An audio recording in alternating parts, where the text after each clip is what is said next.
guys, ito grupo ng mga ano to, sea urchin. Ayan o. Kukumpul-kumpul sila. Dami o. Ayan o. So again, real aquarium, sea aquarium. Ayan.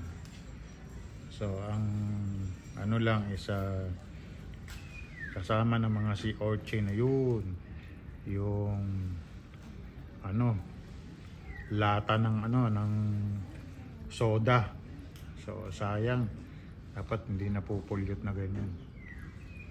Ano, oh, ayan, kasama ng sea urchin yung yun, yung mga crablet. Ano. So ayan sila.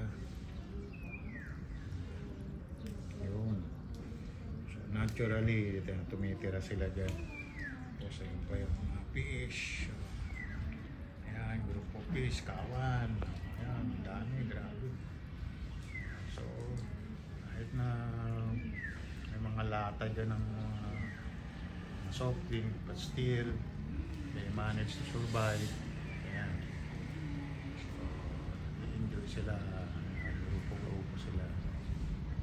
Tapos may mga malalaki doon sa ilalim, yung maliliit nasa ibabaw, yung malalaki nandoon sa ilalim. Tatago sila doon sa mga bato. Kaya lang again, ayun, papansin mo, meron na namang lata ng soft drinks. Anyway, ito pa yung malalaki. Kagandahan na lang doon sa lata na yun, baka gawin nilang bahay.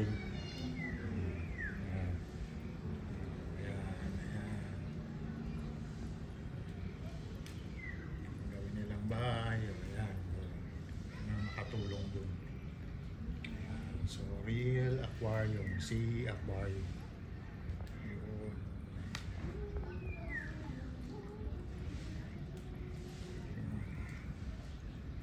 Okay. So yan, may malalaki pa dun sa may poste. Okay, so again, see you. Meron pa tayo, there's more. Thank you for watching.